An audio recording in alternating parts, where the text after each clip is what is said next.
Hi guys, my name is Andrea and I'm a certified group fitness instructor and spin instructor here in Castlegar. Today I'm talking to you guys about just a quick little mobility routine to do either before your workout. You can also do it after. I like to do it sometimes in the morning. It's the same thing with people doing their little yoga flow in the morning to kind of wake up, and also closing the day with a little bit of a routine. All right, so right away we're going to start taking those feet apart and we're going to start rolling out the shoulders. So first off, why are we doing this mobility? So we're starting to lubricate the joints. We're going to get the blood flowing in the body. We're going to get all those key stabilizing muscles ready and fired up. And those include the core, the shoulders, the hips, all those places where we get major injuries. So we're gonna start taking the shoulders this way. So we're hitting all planes of motion with this routine. Good, keeping that core engaged, nice soft knees. And then we're gonna bring arms all the way up, and then we're gonna go into big circles. So nice big circles. Again, making sure that core is engaged. Starting to bring in that breath, so when you go into that workout, you're ready to go. Good, and we're gonna take it nice and small. Core's nice and tight, and then small the other way. Good, then we're gonna go nice and big. Good, taking those feet apart, our elbows are up, and we're gonna go into some twists. So we're starting to bring the obliques into this, the core is on. You're gonna pivot on that toe, so there's no wrenching in that low back. Taking it back and forth. All right, so we're gonna take it center, so we're gonna take it down to the floor just for this one. And I wanna work on bringing open those knees. So you're gonna push those knees open. So we're working on mobility in the ankles, the groin, the hips, and just gonna rock back and forth. We don't really wanna sit in a big static stretch before your warm up. You wanna keep moving, a nice dynamic stretch. So those hands are gonna come down, the bottom's gonna come up, and you're gonna take a nice little forward fold, get that big stretch in the hammies and the glutes. You can walk it onto the right side of the foot, feel that big stretch. Take it over center, over to the left, and then when you're ready, you're gonna take it back down. So chest is up nice and high. Pushing further every time, engaging. Good. This is also gonna help improve your range of motion. So as you do start to bring in those weights, yeah, totally lost that one there. Okay, cancel that part. Okay. All right, so we're gonna put those hands back down, bums back up. Nice big reaches either side. Back and forth. Good, back down. Chest is high, so final time. Pushing open. It's okay if you don't get this deep. It takes a long time to get this type of flexibility. Some people it comes naturally. It took me a long time to be able to get my bum this low. Good, so then you're gonna toes forward again. Last final little stretch, and then you're gonna slowly roll yourself up, one vertebrae at a time, all the way up. So with that core nice and tight, we're gonna start into some big hip openers. So big circles, opening up the hips. Good, and then we're gonna take it the other way. Core is on, this leg is engaged. Good, other side. So this is a little bite-sized version. You can definitely sit in some of these stretches for a lot longer, that 30, 40 seconds. Good, other way. Good, and finishing off, so we're gonna hit the ankles and then we'll finish off with the knees. So just, again, little circles, taking it one way. Be mindful of all the joints, taking it the other way. And again, in that deep squat, we got that little bit of mobility there. Good, back center, other side.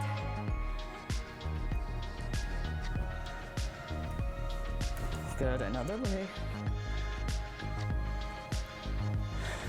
All right, and then we're gonna finish off with that full body, but focusing more on the knees. So shoulders are down the back, the core's engaged, and we're gonna take a big step forward, lifting those arms up. Take that knee all the way to the ground, so that full range of motion, and then bringing it back. And then taking it back down. So you're gonna alternate through this, back and forth. Good, I'm just gonna hit 2 more, and then bring it all the way up.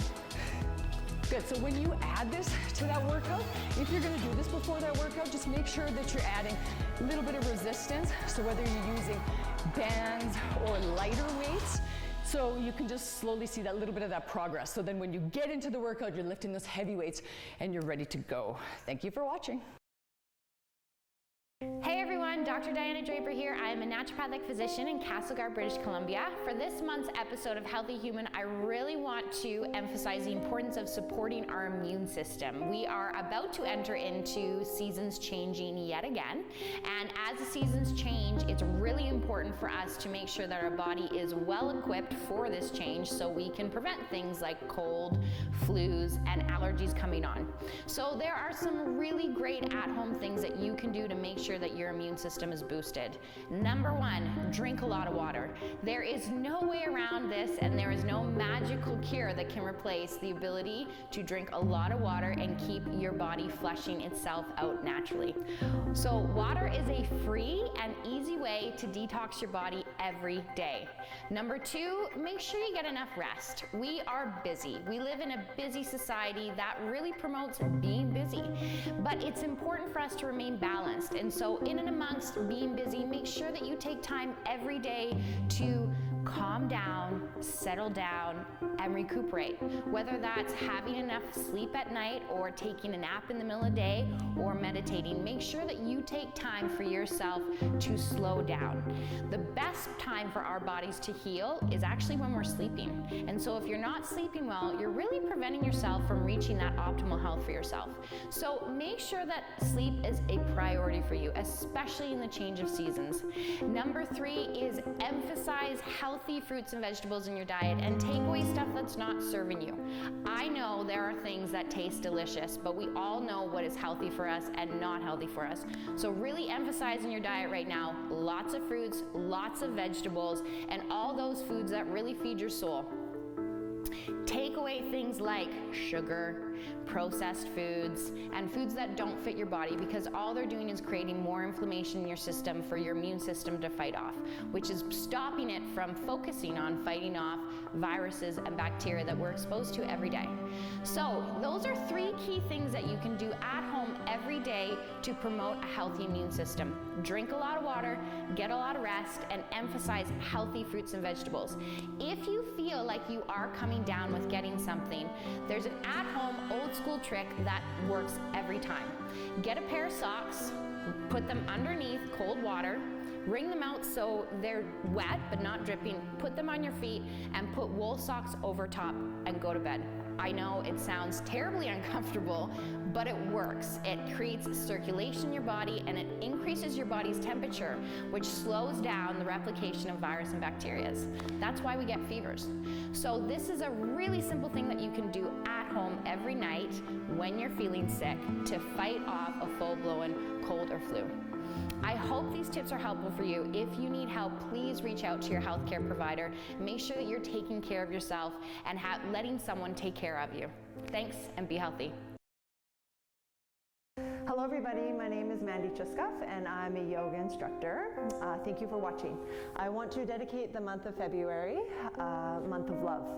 And love to others, but especially to yourself. So I want to chat to you about a few things that I do just to help me get out of this funk. Naturally, we almost wave up and down, that you have peaks, you have lows, peaks and lows. Depression, you peak, low, low, low, low, and it's like almost spiraling. So I want to share with you some tips and things to kind of pull yourself out of those little funks. You can go see therapists, you can do your own stuff to really kind of pull yourself out, but I want to share with you a really helpful tip that one of my friends told me about, is just creating a list of things that really bring you joy. What are things that ground you? And I want to share with you a couple things that I have on my list. So taking a bath is one, for example. It just gives me that time to just really check out, soak, clean the body, just really ground down and relax, release stress, tension, and just kind of let the day slip away. Reading is one for me, yoga practice, my own, or going to a class, hanging out with friends that are uplifting, going out in nature is a really great one. So these are a few things that I just write down in point form, and I keep it somewhere that I'm gonna see it every day. So I have it right in the middle of my fridge, and then when I'm just going through my days, if I'm kind of noticing, I know this stage is kind of blah, look at your list. A lot of times we want to vent to people and put a lot of our so-called just stuff to other people, but really just learning and practicing to go to yourself and do things that you know that will kind of help you and bring you up. So for the month of love, I invite you to create a list. What are some things that you love to do that you're going to give to yourself? And then I want to share with you just a quick 5-minute yoga routine that'll just get the blood moving in your body, because what we do to our body affects our mind and vice versa in this lifetime. So when you get your body moving, you're feeding your body well, your mind's affected as well. If you're eating junk food, you're not moving, you're stagnant, the mind's going to be really sluggish as well. So feel free to just, in the middle of your room, you don't need a yoga mat, but living room, just somewhere nice and quiet, maybe not even your house, just to get you out of your distractions and your list of things that you have to do. So I'll just show you and demonstrate on this yoga mat. I have a bolster too. If you don't have a bolster, this big pillow thing, you can use a towel, pillow. I'll show you near the end what I'm going to be using it for, and then you can decide what you need. And then I also have blocks just in case if I can't reach the ground. I'll show you without the blocks and demonstrate when I do need them. So just having your feet hip distance apart, parallel to each other. And then grounding down towards your feet, standing nice and tall. And the breath. The breath is the one thing that's constantly present. So practicing coming back to your breath, that's also going to help you get out of that funk. Most of the time we're past or future. So the breath is constantly present. It's a great tool to use to help you just be here. That list too, you'll see it, actually do those things rather than just going into your everyday routine. It's kind of boring, not really exciting. Pull yourself out, or talk to a friend, someone that's really supportive too. All right, so grounding down through your feet, standing nice and tall. This is just mountain pose, and just breathing in through your nose and out through your nose. So maybe do about 5 breaths, 10 breaths. And I'll show you about a 5-minute routine. Feel free to go for half an hour if you have it in your day. So you maybe do this breath for about 3 minutes. Just in through your nose and out through your nose. And really see if you can fill up your lower belly, mid-belly, upper chest. Nice big full breath. And out through your nose. Empty out through your chest, mid-belly, low belly. And so do a couple deep grounding breaths, and then just inhale, reach your arms up. And then exhale, dive forward, and we're just going to hang out in a forward fold, nice and relaxed. And some of you might look like this. Hamstrings might be short and kind of pull you up, so that'd be a good time to use a block. Maybe you have a table where you can just place your hands on. Just so you stretch the backs of the legs and it's not pulling so much on the low back. But here I'm just going to really let my head get heavy, shoulders get heavy, and just keep breathing in through your nose and out through your nose. Your breath is also known as the royal road, so it connects your body to your mind. So just really keep that breath nice and smooth and just really simple. Good, and then we're going to reverse the dive, inhale up, and then hands back down. Good, so we'll do 2 more. Inhale, reach up. Exhale. Good, let's do halfway lift, so you stretch your spine. So this is just a half sun salutation. Fold forward, exhale, inhale up, and exhale, hands back down. Good, and 1 more. Inhale, exhale. Inhale, exhale, and inhale. So just a few of those already, I feel more relaxed. I just did literally, I think, a minute, 2 minutes. And then here, I'll show you a couple of postures just on the ground to get your spine open. So this is cow and cat, so making sure that your middle fingers are straight forward, hands are shoulder distance apart, and wrists under your shoulders. Good, knees under your sit bones. Good, and then here we're going to drop our belly, sit bones up, lift up, inhale, and exhale. So So these two postures are moving to the natural curve of your spine.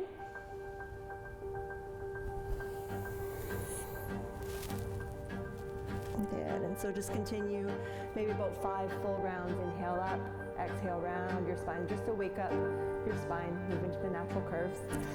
And then I'll just finish with a nice heart opener, because it's the month of love. So just really opening up the chest in a really passive way. The shoulders, when they round in, we have energy sources within the body. The heart chakra, sometimes it can feel, if you're not quite used to it, it feels uncomfortable, and we're just used to going like this and protecting and grounding. So here we just want to really open up the upper body, shoulders, and really release and really be open to a lot of big things, and especially love. So here, just taking your sit bones down to the earth, bolstering your low back, and then slowly bringing yourself back. Walking your shoulder blades under your back body, arms down by your sides. Legs can be straight out. Just allow them to be relaxed. And then just close your eyes and just breathing in through your nose. And out through your nose. And I invite you to lay here for about 5 minutes, 10 minutes. This is I love this pose. If I have, every Tuesday I have a 12-hour day, so I make sure that I stop and I lay in this for half an hour, 40 minutes. And then it's almost like I'm not asleep, but you're just relaxing, but it feels like you just reset your whole body, and it feels like you've just woken up. So it's kind of like 2 days in one. So feel free to lengthen, stay in those postures for quite a few minutes, maybe just a 5-minute little move, breathe, connect with yourself. And the most important relationship you have is the one with yourself. So make it a good one. Thank you for listening. Hey there, I'm Charlotte Furrow. I'm the founder of Thrive Coaching and Consulting, and specializing in certified high performance coaching. I'm here today to talk to you guys about how important it is for us to get more clarity within our life, because as my mentor Brendan Burchard says, with no clarity there can be no change. So I want to start off by really talking about the importance of having a vision. And it's not just about having these short-term goals, but really about understanding, where are you headed? What's the vision that you have for yourself in your life? Now, you could have a vision for this year, you could have a vision for the next 10 to 15 years, but it's important to think bigger than where you're at. When we're stuck in just the myopic, then we just tend to see the issues and the problems and the hardships that we're facing right now. When you have that longer term vision, you can get really excited about things and ambitions that you have and aspirations. Now, that being said, once you have that longer term vision, it can sometimes feel daunting, right? Because you're like, how am I gonna get there? So that's where we want to start to reverse engineer that process. And really, for me, what I like to do is just look at quarterly goals. So if I were to bring that vision back for the end of this year, and what I would be so excited to share, then what does that look like, in Q4, in Q3, in Q2, in Q1? And like, what are the stepping stones that I need to start doing to be able to get to that longer term vision? And it's the same process if you're looking out 10 years, 15, 20 years, right? It's important that when you have the stepping stones, that is the recipe for success to head you to that life that you truly want and desire for yourself, so that you're not looking back having huge regrets, right? And I think we can all really connect to that fact that time is precious, and we all logically know this, but it's the changes that we need to make in terms of our level of clarity, and then what's the work that we need to do, right? It's not going to be easy. It definitely is a struggle to get yourself there, but if it were that easy, everyone would be achieving every single thing that they threw out there anyway. So what I want to do beyond that is really challenge what comes up for you when you think about the clarity around goals, ambitions, and just anything connected to your future self. Because that dialogue that's happening on the inside of you, that is what's holding you back. So what doubts come up for you that cause delay, that cause procrastination, that causes you to just think that maybe it's never going to be able to be achieved, that maybe it's too hard? That voice is what you want to start to just be a little bit more curious about. And if you can start to journal each day and really just start to have an understanding of what's holding you back from being able to take the steps so that you can get yourself either out of whatever place you're in now, but more so closer to where you want to be in the future. And so journal more, I say it all the time, but with With getting more clarity with your life, it requires you to ask yourself some significant questions every single day. And a little piece of advice that I just want to share with you, when you are getting more curious about what is going on for you that either holds you back or moves you forward, don't judge yourself in that process, right? Again, you're getting clear on why maybe you're not on that path yet and what you're going to have to do to get there.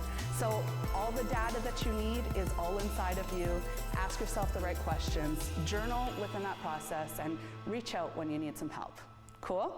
Have yourself an amazing day.